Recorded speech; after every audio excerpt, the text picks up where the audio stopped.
Welcome to A Mile Deep, and today I am going a mile deep with Mr. or my guru, my original guru, Dax Moy. How you doing, Dax? There we go. I was Uh, doing my own cheering section. yeah, dude. So for those of you listening in or watching the podcast, Dax is the reason I got into coaching.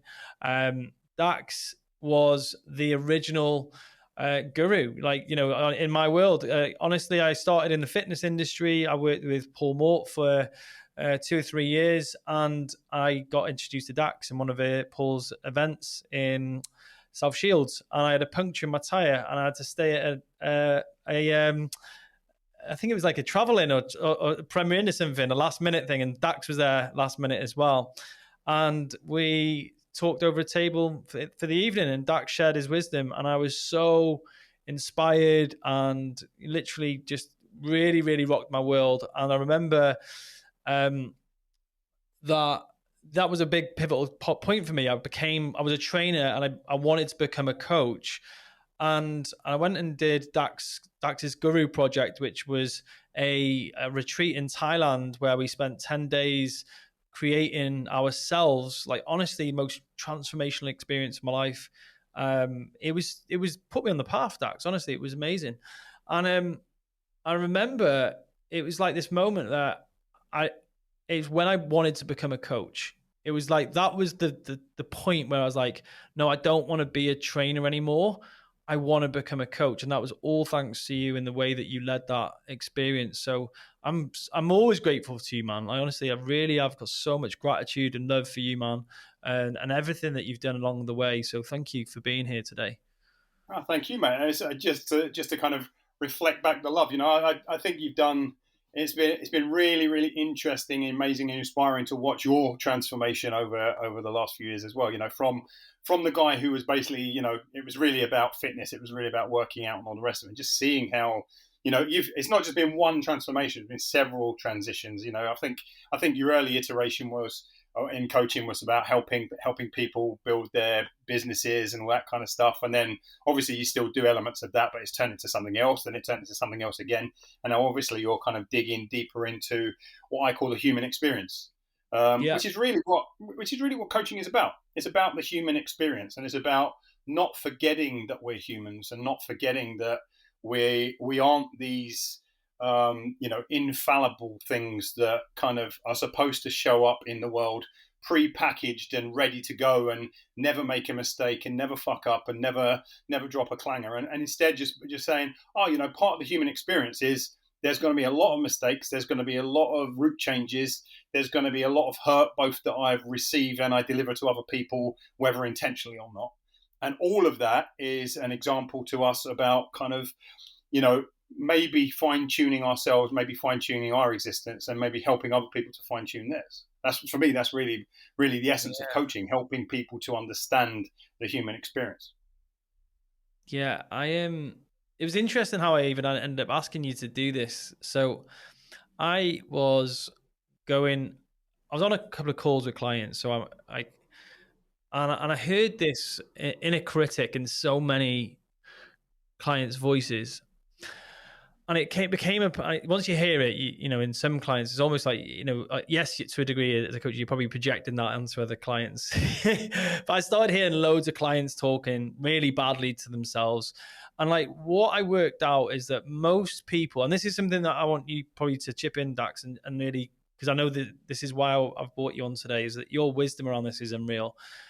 Is that most people's motivational force or pull that they pull to be motivated from is fear. Like, and it was you actually that introduced me to this distinction that the opposite of love isn't hate. The opposite of love is fear. That you, the one who taught me that. I remember sitting in front of like hundreds of people in the body transformation world who would motivate themselves with fear, lack, scarcity, all that sort of stuff. And I'm seeing the same thing in the leadership world, is that people are showing up in my space and they are burnt out, they are frustrated, they're angry, they are not feeling the best possible, they're not having the best possible human experience because they're still deriving a lot of their motivation from fear.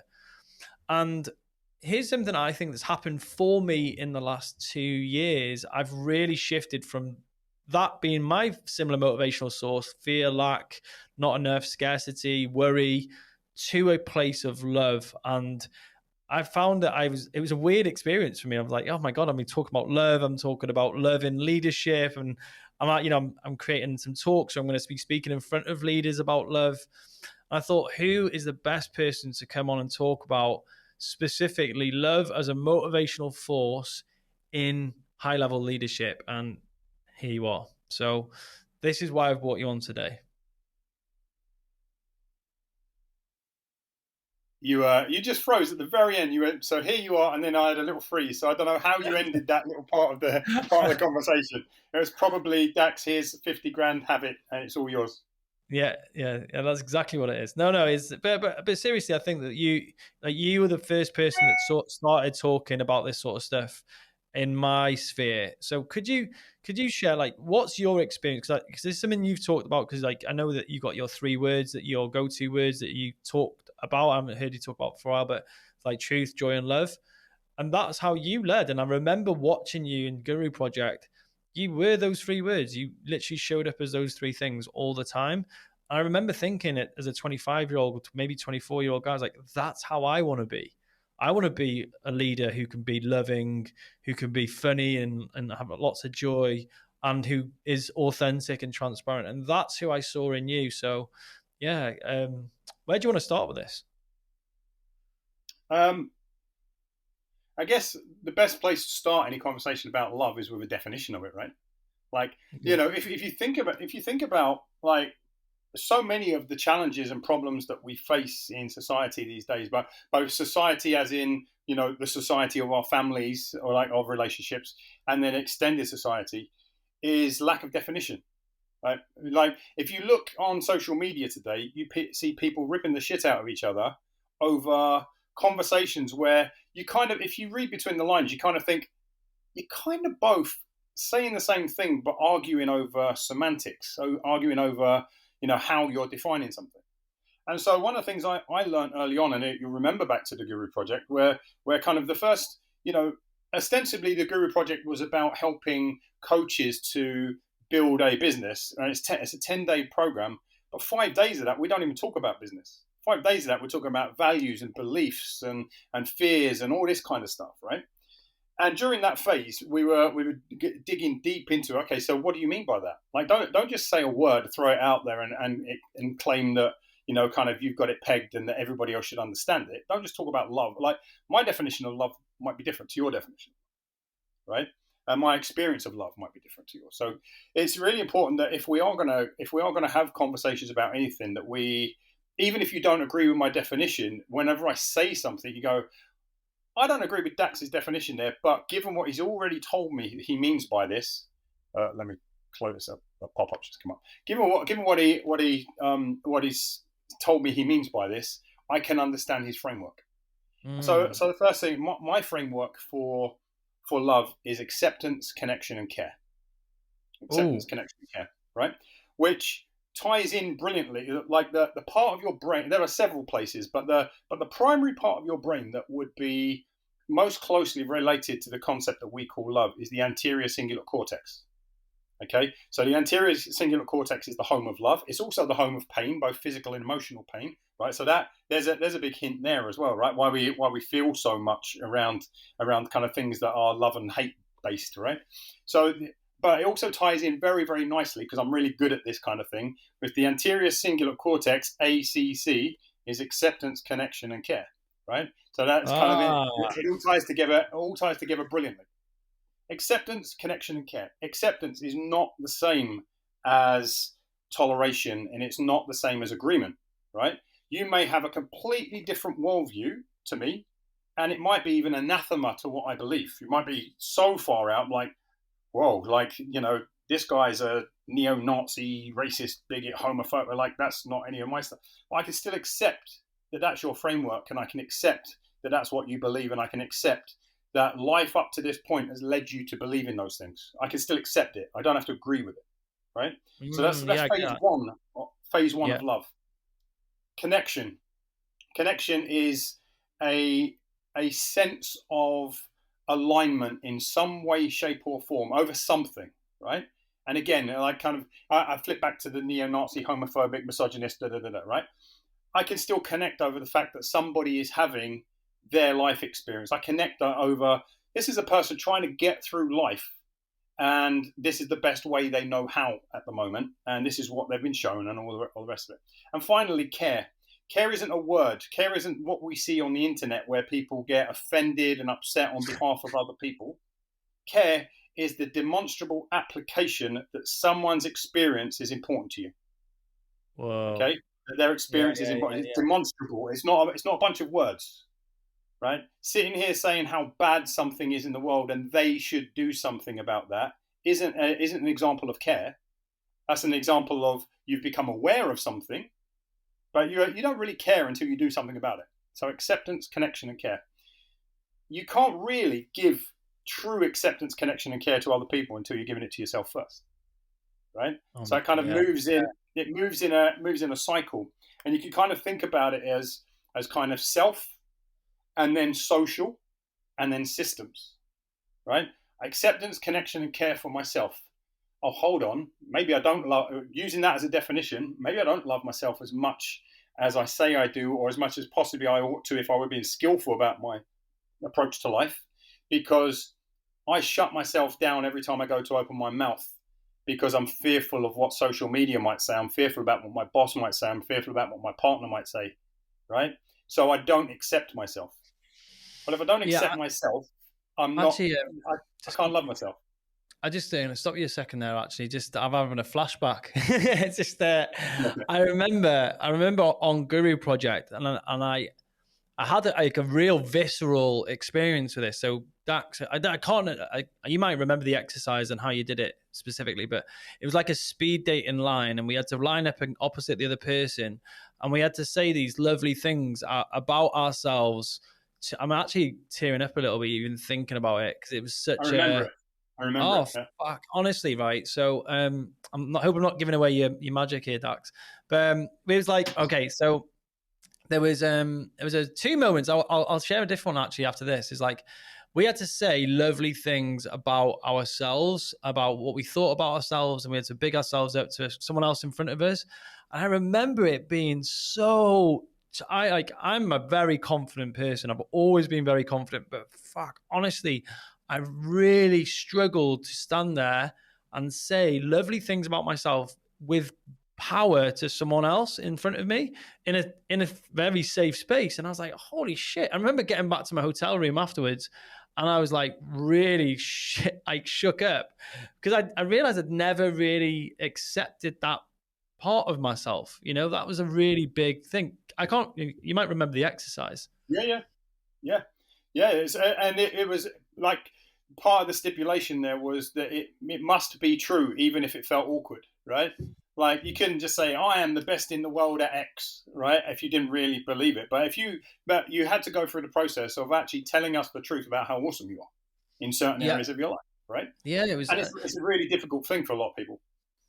And there was another one. There's another part. It's like, so it's like I call Dax magic. We're all sat around in a circle on the beach, and Dax, whether it was like you just got in this state and you just like, how dare you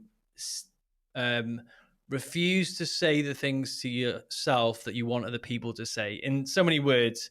I remember you got really angry in a state of like, how dare you expect, and you just like really like, and I remember just thinking that, and it stuck with me so much. It's like there's so many nice things that I wanted to hear from other people that I just wasn't saying to myself, and you standing there and on the beach and like just really bringing what would be the word? It's like intentionality to the way that you were speaking to us. And I was like, yeah, fuck, you know, I'm wanting to hear all this nice stuff said about me, but I never say it to myself. I'm always coming from lack. And thinking back now, it was probably that was the start of my self-love journey, really, like looking back to Guru actually like that. Because like up until that point, I an elite athlete and nothing was good enough, never fast enough, never good enough. And that was the part for me where it really started to change. Yeah, it's such an important awareness to come to, right? Whether you use my definition or not, but it's such an important awareness to come to that seeking externally for acceptance, connection, and care is a fool's game.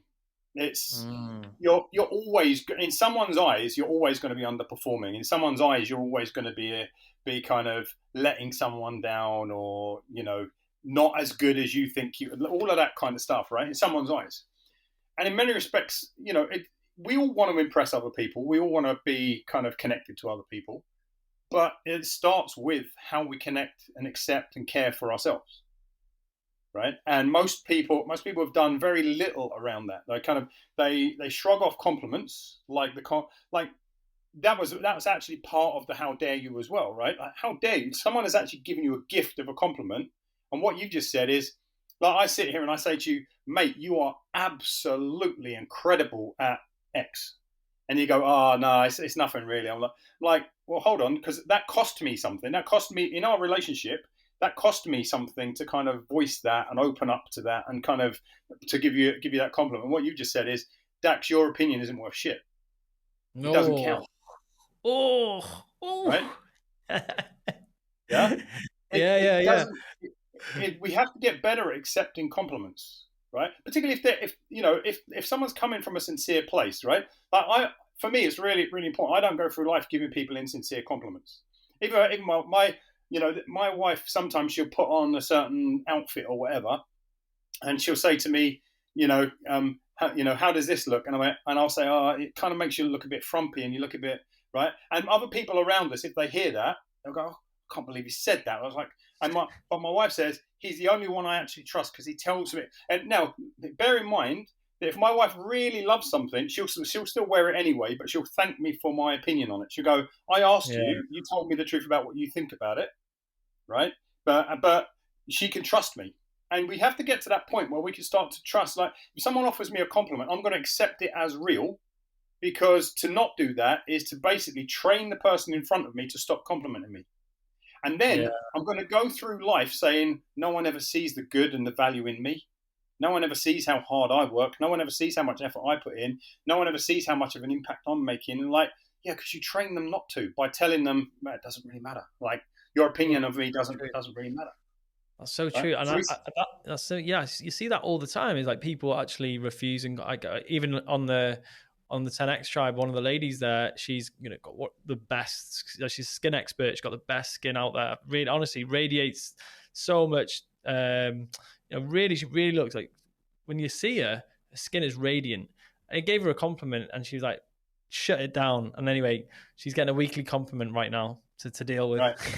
So here's the thing. There's a little addendum to that. If people are complimenting and you're not comfortable just fully accepting them yet, it's a bit like training, right? You don't just jump straight under a 100-kilo bar. You kind of, if you've not been doing it, it's really hard to just jump straight into, oh yeah, thank you so much. I'm amazing, thank you, right? But you can interact with a compliment. You can say, that's really, really kind of you to say, Ben. What made you say that? What was, how did, in another way of putting it, how do you validate that compliment? You said I'm an amazing coach. What is it about my coaching that you find amazing, right? And now you're leading someone into what I said at the start. You're leading someone into a definition. It's not a random word like, oh, he's an amazing coach. It's like, okay, cool. You called me amazing. That's fantastic. Thank you. What about my coaching was amazing in your experience? And now you tell me, and I go, this is a real compliment now, because he's had to think about it. It's not a throwaway word. Yeah, I think that's something that you've always been really good at doing. I think like I got a lot from you in that, like especially in my map. Like when you would go, you go what I would say a mile deep into words. Like that is something that you've always done really, really well. And I think slowing down to a lot of these things is what's made your coaching so profound for me, and like understanding like how you get. So going back to like, I want to just bring it back to like love is a motivational force, because this is my opinion, Dax, and this is something that I want to, if someone's listening to this podcast and they are a leader, how do they notice that they've not been creating their life through love and they've been creating it through fear and all that sort of stuff? Like, what would you be saying? Like, what's the first waypoint? So actually, yeah, I can see that this is how I'm creating my leadership and my life, and how can they start to make that change? Does that make sense as a question? Yeah, yeah. I think the first part is like, if you think about acceptance, connection, and care, and then you think about you come from you look at the kind of the antonyms, the opposites of that, right? You go, okay, acceptance. Well, what's the opposite of that? Rejection. Okay, am I doing something here because I'm kind of accepting myself and I'm accepting the value of what I'm putting out there, or am I trying to avoid being rejected? Am I trying to avoid being forgotten? Am I trying to avoid being seen as of lesser value than I actually am? Right. And so, that's one place. Connection. Am I doing this because I want to stand out? Like, kind of. There's nothing wrong with standing out, but am I doing it because I want to stand out, or am I doing it because I want to stand with or stand for? Right. I want to stand with people. I want to stand for something, right? And then care. Am I doing this as a means to demonstrate the importance of the people that I've created this product, this service, this idea, this art, this whatever, for this relationship? Am I doing it in service to that because I want to demonstrate that how important they are, or am I doing it because I want to demonstrate how important I am? Oh my Right. God, yeah, that's such a So good point. Yeah, right? because And so when you look at that, you can see whether you're coming from a place of fear or whether you're coming from a place of love. Like, it's fairly simple from that perspective, really. yeah, that's so profound. Because like even like Robbins talked about that as like the opposite of contribution. Is it significance? What's the opposite of significance? It's significance and connection, or so. I can't remember. Anyway, it's like one plays off the other, right? Yeah, And I can't remember the specific definition you're talking about, but absolutely, yeah, yeah, yeah. So like if you strive for significance, you cannibalize connection. I think that's yeah. the dance. And there's like I think so many people out there they're trying so hard for significance, they are actually truly not getting connected. Oh my gosh, yeah, that's really profound.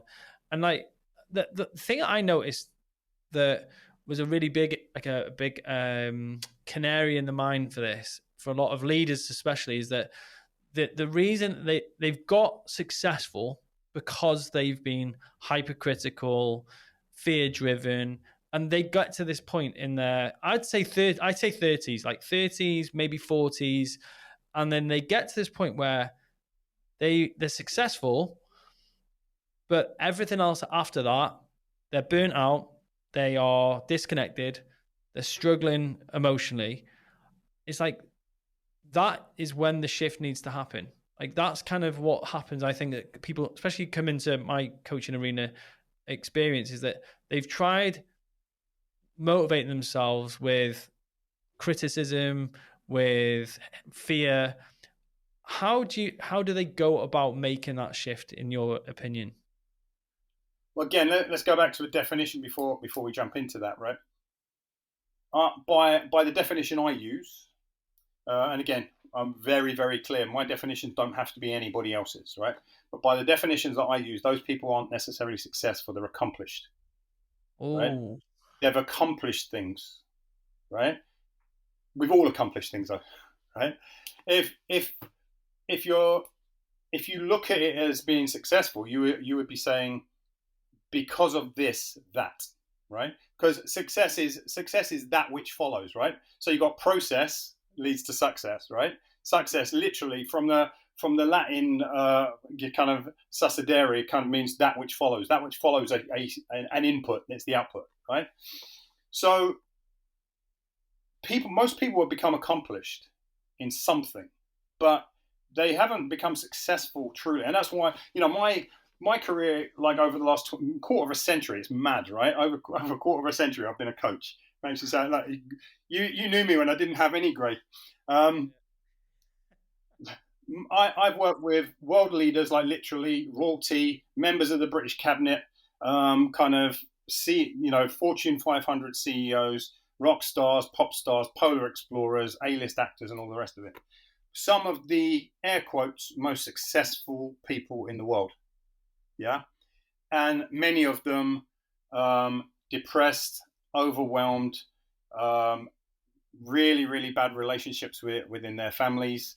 To put it in a nutshell, these are very accomplished people, but they're not successful and they don't feel it. And that's why some of those people feel like topping themselves. They feel like suicidal. I mean, there've been people that have even attempted it over the years. Out of people that I've worked with before they came to me. And it makes sense. Not suicide makes sense, but their despair makes sense because for the likes of you and I that are still sort of like, we've done well for ourselves, we're climbing the ladder, right? And you've always got that next thing to look forward to. You go, yeah, but when I publish my next book or run my next course or get to the next zero on my income or whatever it is, right? When I get there, we've always got that kind of little bit of hope, that little bit of a story in our minds about when we get to that level with that rung of the ladder, life's going to be so much better than it is on this rung. Now imagine you're a person who's got millions, mega millions, even billions, and a country's wealth at your disposal, and you still don't feel enough, right? Imagine the despair of going, I have everything and I still don't feel enough. I have everything and my life still feels like it's in tatters. I have everything and so many parts of my life are still shit. I'm on my fourth marriage. My kids don't speak to me. And it might be health issues. It might be mental health issues. It might be drugs. It might be any number of things. That's what leads to despair, because when you're climbing the ladder, you have hope. When you're at the top of the ladder by everyone else's estimation, and you don't feel the way you would hope to feel, and life isn't what you had always dreamed it was going to be, you become hopeless. Despair kicks. Oh my God, yeah. Right. I've again, had this worked comes out down with some to, clients, and it's a love issue again, is acceptance, connection, and care. Along the way, in order to pursue accomplishment, what they were calling success, they basically gave up their connection, their acceptance, connection, and care of lots of things. They go, I know I really should be more into my family and my wife or my partner or my whatever, right? But if I do that, if I spend more time with the kids, then that book's not going to get written, or that movie's not going to get filmed, or that career's not going to climb as high, or my, or like, okay, no, I can do that, but it's going to come at the cost of my health, right? And if I do look after my health, that's another 2 hours a day where I don't have for writing the book or doing the thing, or right. It's accomplishment at the cost of true success. I love how you frame that as a love issue. I've never even seen that as a love issue, but when you look at it through that lens, you can actually see it as like, yeah, I can see really clearly how that is a accomplishment, connection, and care. That you've got rid of those things that, and maybe on the flip side, the people that have climbed the ladder and have nurtured those things along the way feel successful. And they may not even be up as many rungs of the ladder, right? Yeah. They might be 10 rungs down, and they're going, life feels pretty fucking amazing to me, right? And the people that are 10 rungs up are going, is this it? Is this what I've traded the days of my life in for? This, right? Yeah. And it's if you'd shown yourself acceptance, connection, and care along the way, you'd have said that your health and your relationships and your kind of your sense of self and your need for rest and recovery and kind of recuperation from overwhelm and everything else, you would have recognized that all of that was as important as the accomplishments. But because we didn't truly accept the need for ourselves, what we said was, no, just keep going, just keep going, right? Kind of we didn't put our connections with ourselves and with other people as a priority, and we didn't really demonstrate care. We said, what I really care about is the thing that I'm pursuing.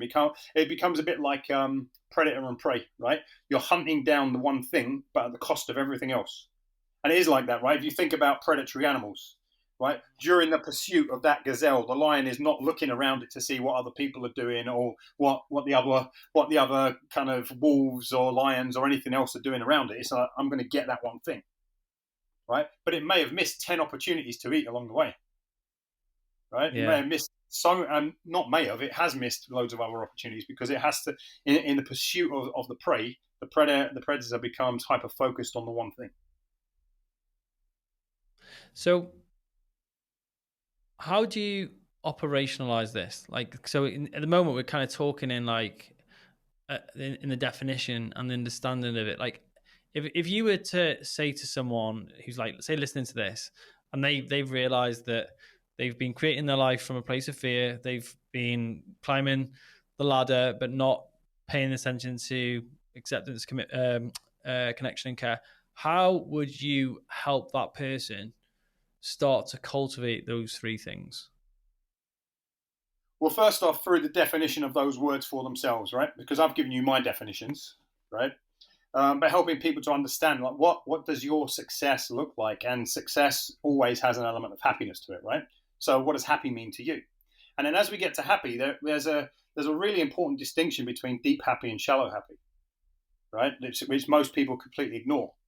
And I think it's a reason why a big chunk of society these days is the way it is. The reason why so much of society seems to have slid down this semi-pathological path, right?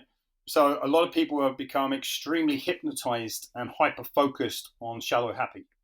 And shallow happy is what is going to give me what I want right now, what is going to remove a stress right now, what is going to kind of lead to me having something, right? Like, so let's look at we both started out as PTs, so let's look at a body transformation. Shallow happy is, I really like, I know I said I really want to get in great shape and I want to do this and I want to do that and I want a bigger chest and bigger arms and I want to run faster. I know all of that, but the lads are going out on the piss this weekend and they're doing a whole bunch of stuff. It was never in my plan, but shallow happy means that I'm going to go and pursue that instead, right? I'm going to jump off. Deep happy is looking toward the future, not looking to what you want to do or what you want to have. It's looking to who you want to be in the future. Who do I want to be, right? Shallow happy is about what do I want to do or what do I want to have, right? So we've all heard, if you've been around self-development for long enough, you know the be, do, and have kind of cycle, right? Yeah. Well, deep happy is always about be. Who do I want to be?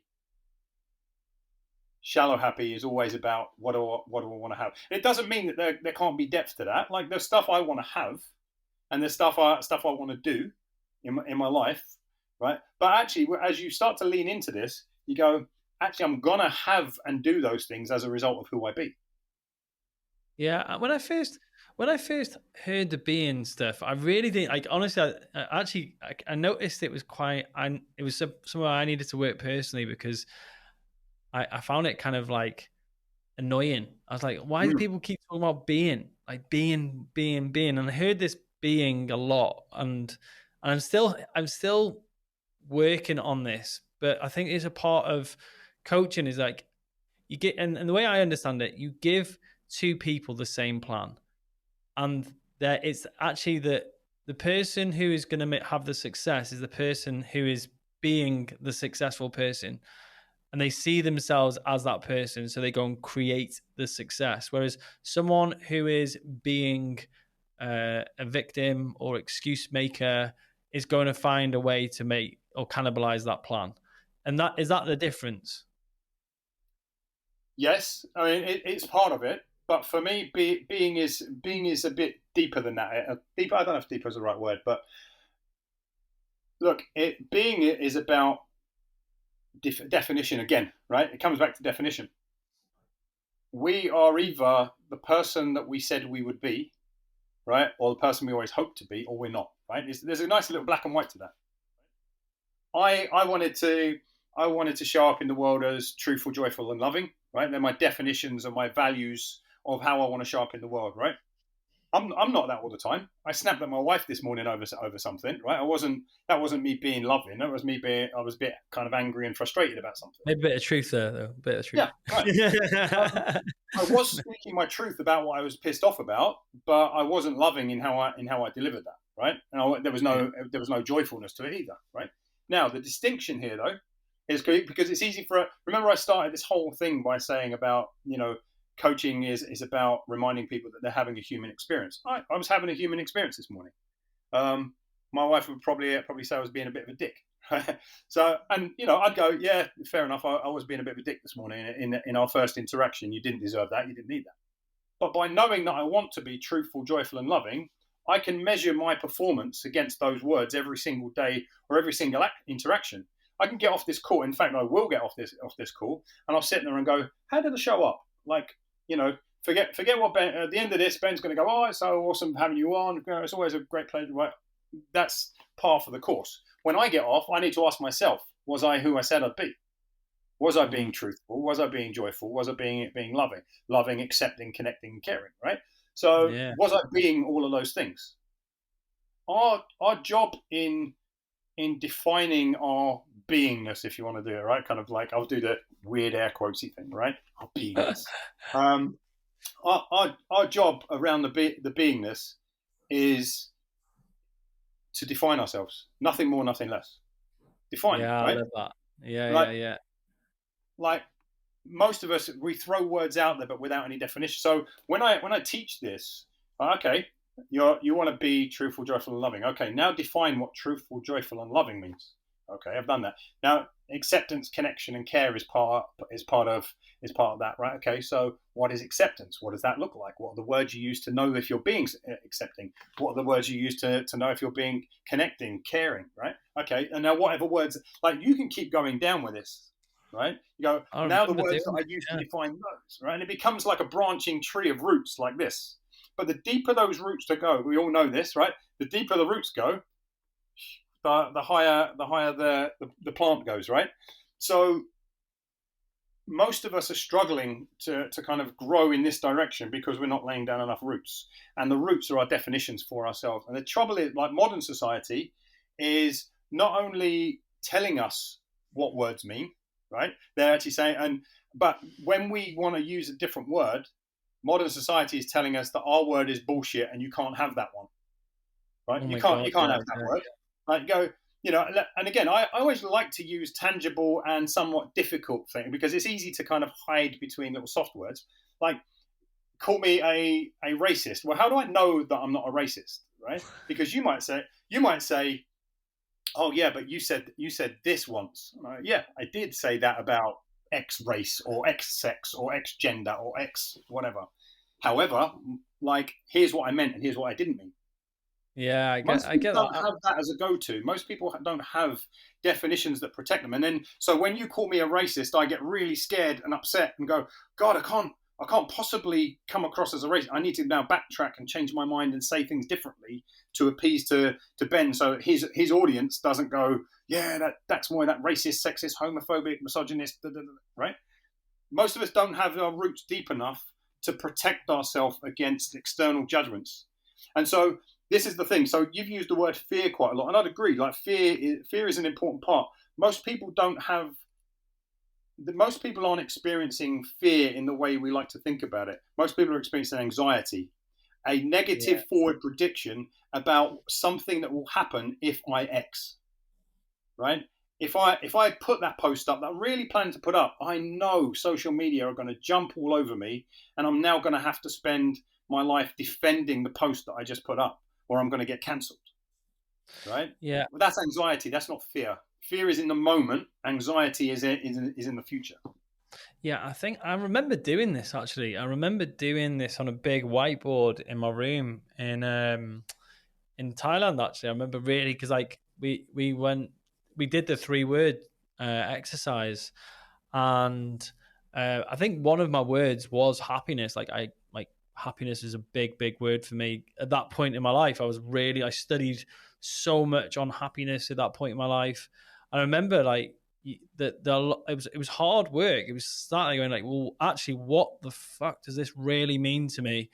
Rather than just this nebulous, oh yeah, happiness. Like, I remember, I've used it on the podcast before. Sean Aker's got a really nice definition of it. It's like happiness is the joy that we experience striving towards our potential, and like healthy striving for me is joy. And this is where I kind of like I was actually running at home the other day, and I was like, even though I was in a lot of pain and I was suffering, I was in suffer. I was actually having a great time. I was like, I'm in pain, but I'm loving this because I'm actually striving towards my potential. I'm trying to find how far I can push my body. So I was actually simultaneously experiencing quite a burden of pain. And I know you're not, a foreigner to that after doing your training program, which we'll talk about in a bit. But I was actually really enjoying myself.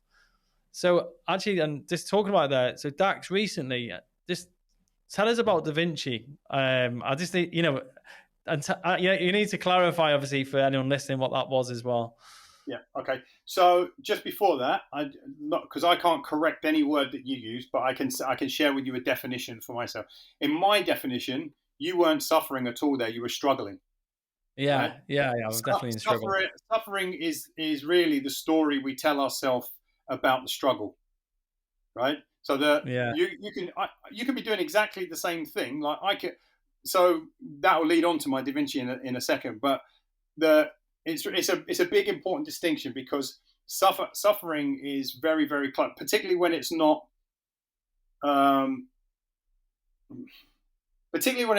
like deeply harmful to us. So if we move ourselves into language around suffering, what we do is we move ourselves into some victim kind of mindset, right? We start pathologizing normal behaviors, right? And like struggle is always cool, I think, right? Most of the time, like struggle is a really good thing. The reason I've got like 18-inch arms and can bench what I bench and I can do all the rest of it that I do is because I've struggled under a bar, but I haven't suffered, right? I haven't suffered under a bar. No, I get. Right? Even when I said that, I knew you'd pick up on that because I actually learned that from you. So I was like, I knew that. I was like, it was actually the conversation was like, I think you gave me the book was Rick Hanson's book on. I think it might be in the Buddha's Brain or something. You're like, and you're like, oh, so when I said suffer, I was like, I know you're gonna pick up on that. He's gonna get me. Yeah, I know. Yeah, still know. But yeah, go on. Tell us about Da Vinci. Talk about struggle like that because tell people what it is, and I think it's amazing. I designed the Da Vinci program about 15 years ago now, and I've only done it myself about 5 or 6 times in that 15 years. It's a very intensive program, and it's designed as a very rapid body transformation kind of program. But it's not just about the physical transformation. It's about teaching your body to be resilient. It's about your body as well as your mind, right? About kind of teaching resilience. Is about seeing difficult things through.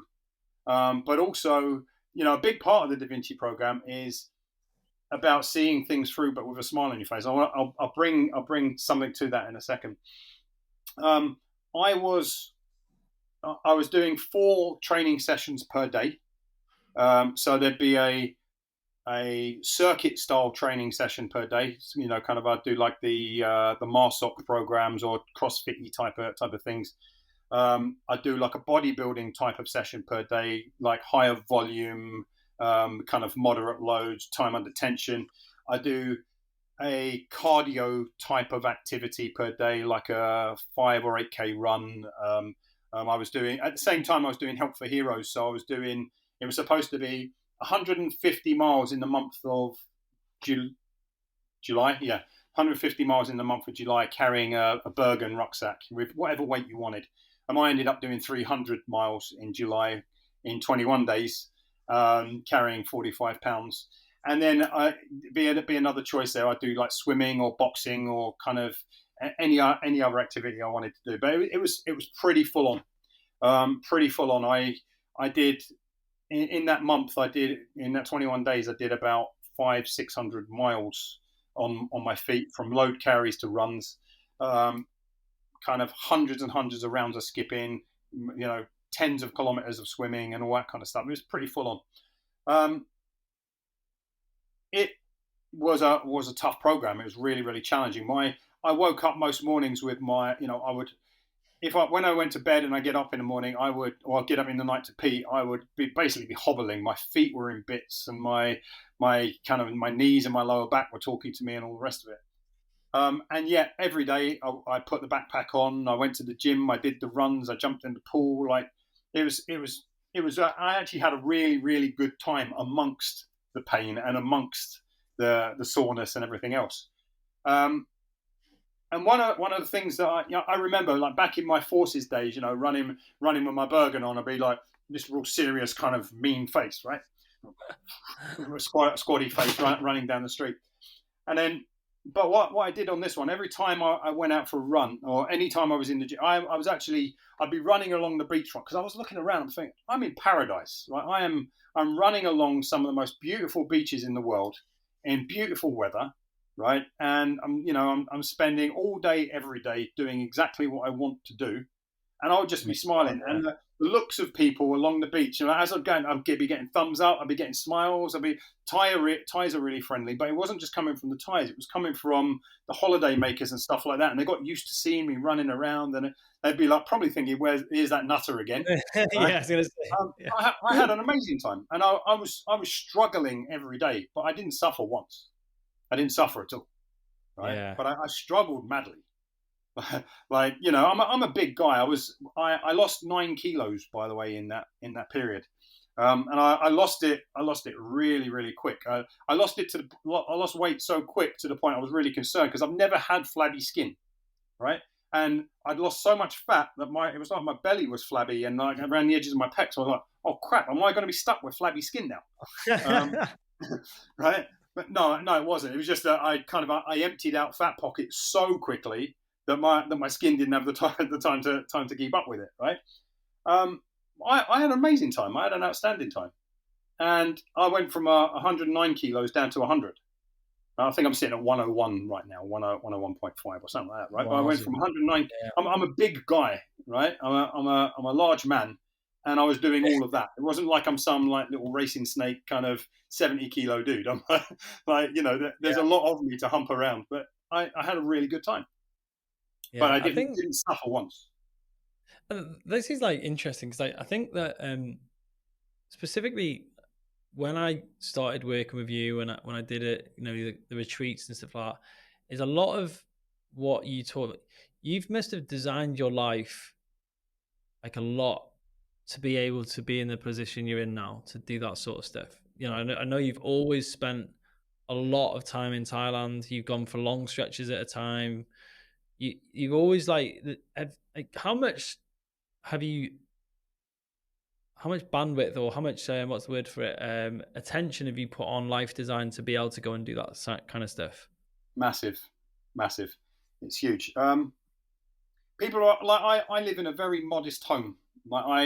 It's an ex-local authority property and a normal street. I don't live in some penthousey kind of thing, and I don't live in a gated community.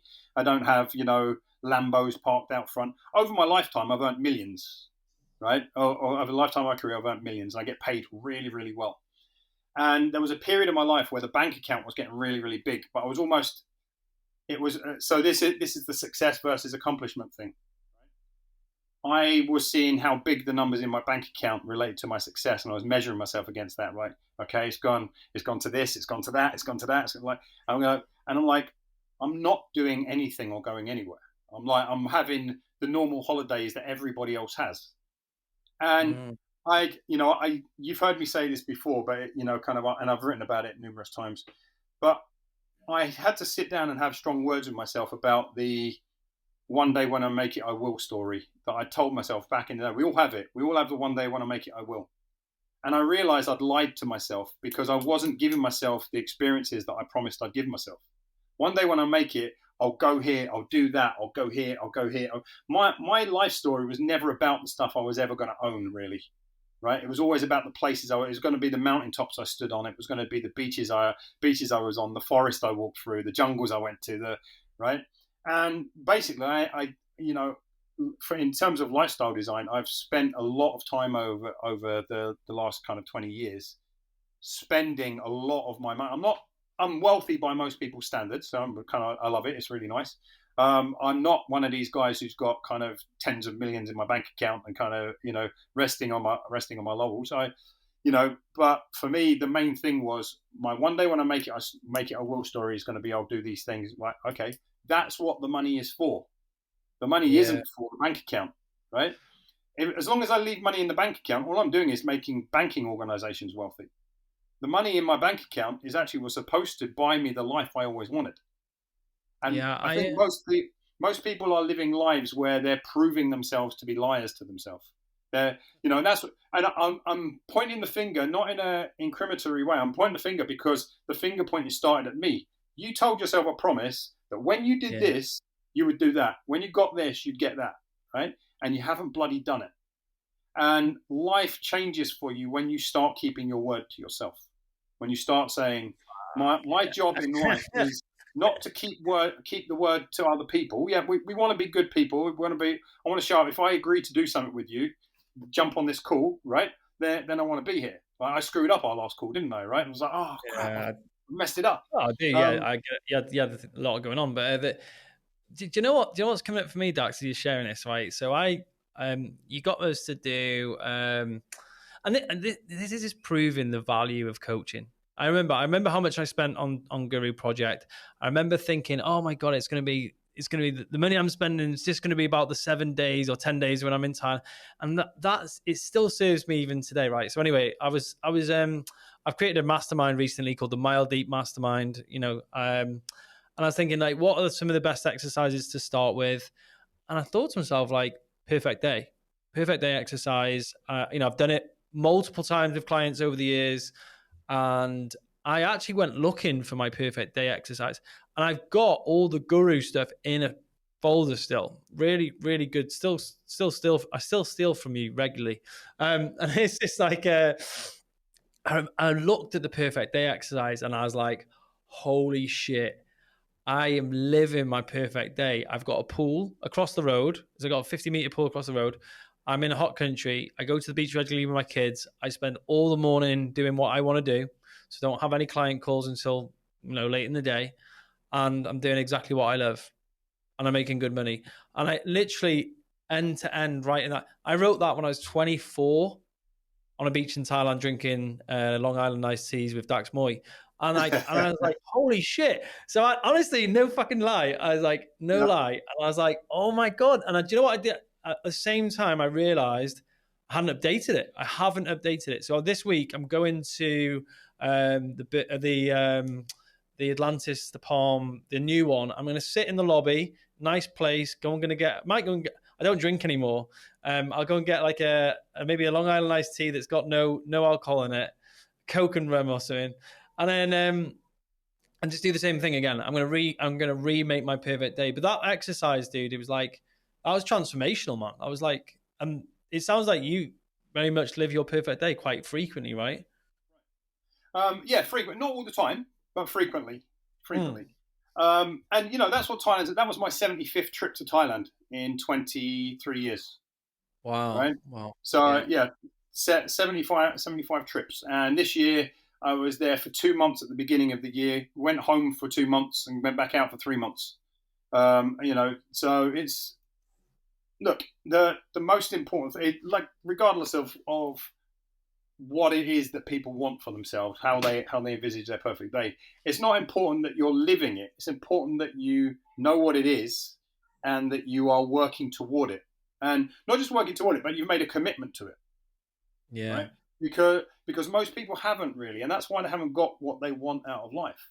And a lot of people, I've been fortunate enough to have coached with some amazing people, like big names as well. I've done stuff with Jack Canfield. I've done stuff with Joe Vitale. I've done stuff with Neil Donald Walsh. I've done stuff with Bob Proctor. Or like directly with them as my mentors and coaches.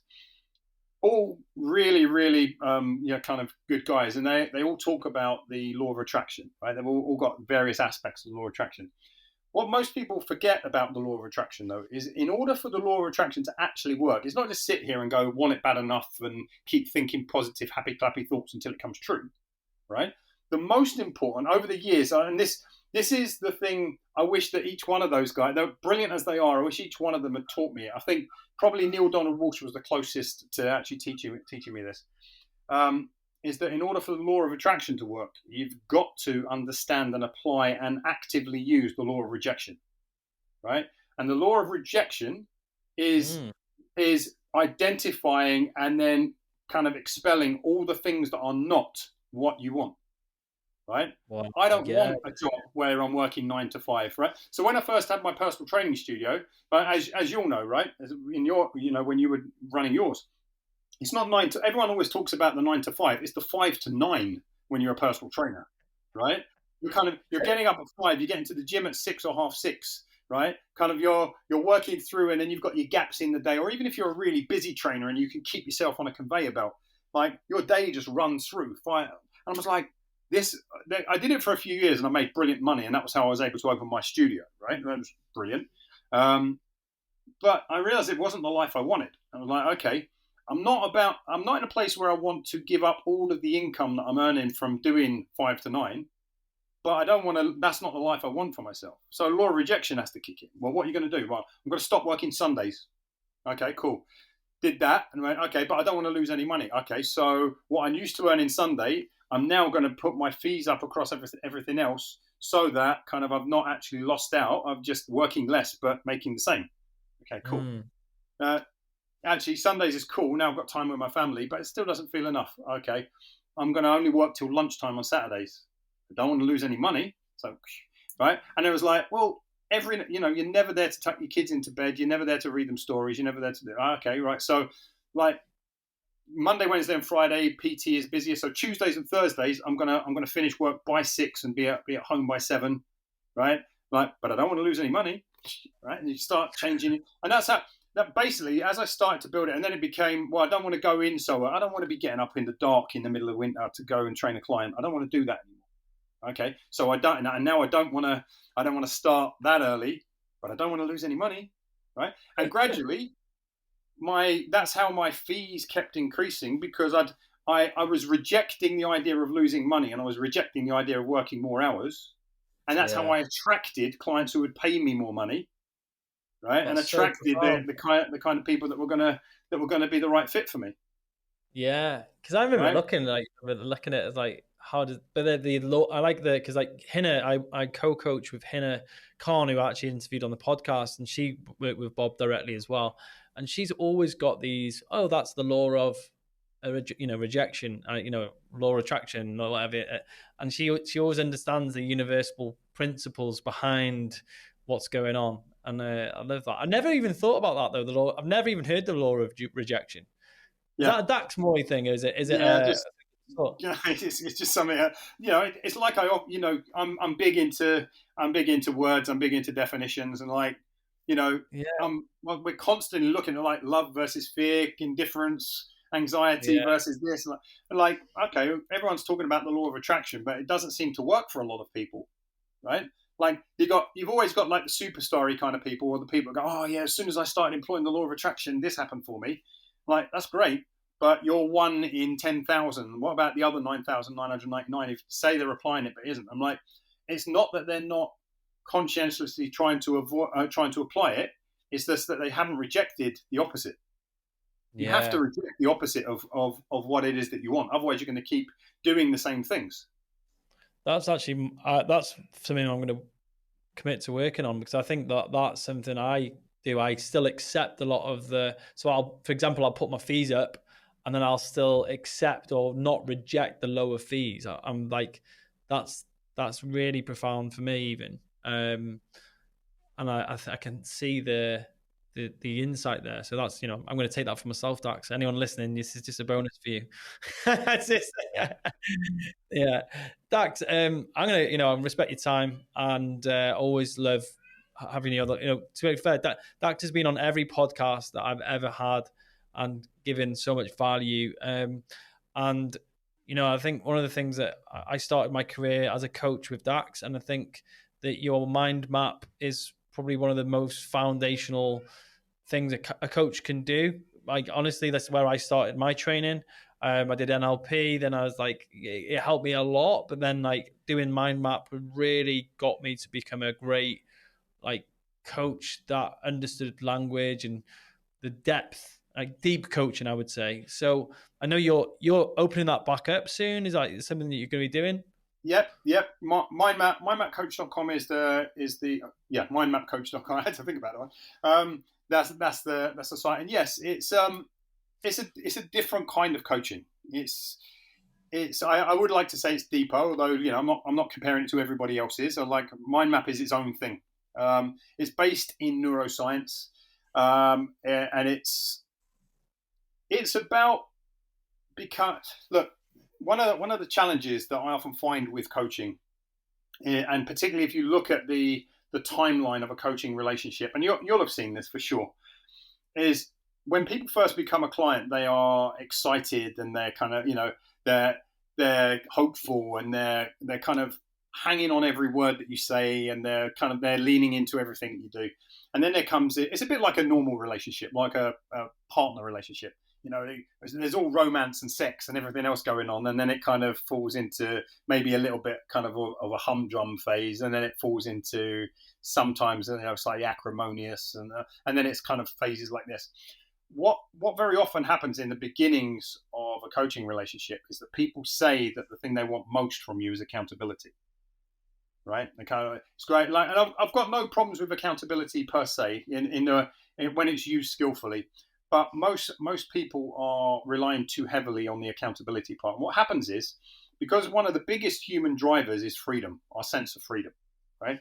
And when you start messing with someone's sense of freedom, they start to fight you on it, right? You start to kind of literally get into these fights, whether it be fisticuffs or whether it be emotional fighting, right? Well, you go from being an ally and an advocate as a coach to eventually becoming an adversary, because what happens is the person starts to get into, first off, all the things they love about you. Oh, he holds me accountable, and he's brilliant, and he doesn't let me off the hook, and he kind of doesn't let me talk shit about things. Eventually, they start fighting you back on it. Now you're an adversary, and as soon as you get into that adversarial aspect, unlike a normal relationship, people can walk anyway, right? But in a paid relationship, all the people do is they go, screw this, I'm off. Like I'm not paying for it anymore. And they either leave actively, right? They go, no, Dax, no Ben, I don't want to work with you anymore. This has got too much. Or they leave passively, and passively is more like they go, oh, I've really enjoyed working with you, but I can't really afford it anymore. There's some stuff that come up, and I'm right. 90% of people actually leave passively, right? Yeah, they'll make an excuse, but really, most of the people that are leaving, it's because the relationship became adversarial in the end, even if it wasn't intended to be, and even if your intention behind it wasn't, right? You're just doing what they asked you to do, which was to hold them accountable.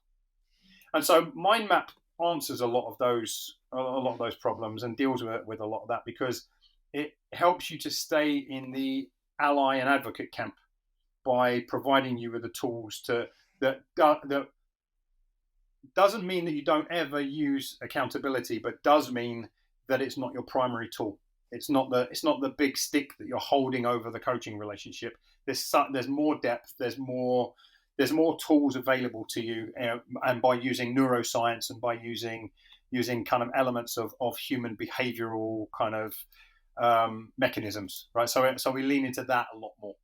So it's a brilliant course, if I do say so myself. Yeah, it's great. I still use your methods now, like definitions, and like how setting people free from their definitions of things, and actually getting them to. I even like remember the final line stuff, like loads of things. Actually, one of the ones that came up the other day was what was it, like it's explaining how myelination happens for someone. And I was explaining it to someone, like, it's this guy I was speaking to on a call, and I was like, do you know actually how behavior change actually works? And I could articulate as a coach the science, not only the biology, but the physiology and the mechanics of behavior change. And he was like, oh my God, that's fascinating. And understanding it at that level helped him make his behavior change, because he wanted to know that. And I was like, oh yeah, I got that from you. So yeah, I can endorse that. Dax, I'll be putting that in the links for this on Spotify. It's released on Spotify. It's across all major channels. If you've enjoyed the conversation with Dax today, please feel free to like the podcast, love the podcast, give us a review, reach out to Dax. All of his links will be in the channel. Are you still hanging out on Facebook and Instagram? Where can people find you? I'm not as active on them all. Like, basically, I mean, that was another rule for myself, right? Which, what do I want success to look like and all the rest of it. And I realized that I was spending a lot of time kind of creating content, and not, I love creating content, but now my rule for myself is I show up when I want to, right? I'm not a guy who kind of feels that there's I haven't posted this week. Sometimes I might go weeks without posting. Other times I might post 4 things in a day. It really just depends on how I feel and what I'm wanting to do. But I've left such a massive paper trail of content over the years anyway. Like I say, quarter of a century. It's not like it's not like there Content. isn't enough bit to read. Like honestly, I always get so much value from reading your stuff, and I love what you do differently is that you post it in the things that you post about. You're never defaming. You're never trampling over someone. It's a really refreshing way to think, and it's always easy to read. So honestly, it's Look, going to come back to just us on in the that, start. what I'll say there is part of the reason why I do that is because I can never be sure that I'm right and other people are wrong. Right? I can never Yeah, be sure. Right? I look at them. That some people might even be saying stuff that actually it winds me up, irritates me, pisses me off, or tickles my kind of disgust elements. Right? And I go, that is fucking disgusting. Right? And I still can't be 100% sure that I'm the one who's right and they're the one who's wrong. I can't be sure. Right? yeah, So all I can ever do is say, my job is to show up in the world as the very best Dax Moy that I possibly can be, and let everybody else do that as well. And I think, just I know you just kind of closed out the episode, but just in closing here, it's one of the big reasons why I think we are in so much trouble socially these days is because people claim everything to be hate speech, people claim everything to be offensive, just be offended, just be pissed off, just be aggravated, but just realize you're going to post some stuff that is going to piss off, aggravate, and offend other people as well. Just let people yeah. get on with life. Yeah, no, I respect that you've always been like that, and that's what I've admired about like following you and doing the stuff that you've done. So, honestly, like I said at the start of the episode, really grateful to you, Dax. Honestly, sometimes we forget the ripple effect we have, and even just having this conversation, I realize how much value I've had from the experiences that I've invested with you, and grateful. And I'd definitely have you back on again if you want to come and talk about something else in Absolutely, a mile anytime. deep. Thank you, brother. I'll book another call for about an hour from now. I'll just go back into your booking thing. Yeah, man. Yeah. I'll go then. I got time. Thanks for having Thank me you. on, man. I've really enjoyed it. I always enjoy and respect and appreciate people that just allow me to come on and spew my madness. Magic. My Thank you, mad guys. ramblings.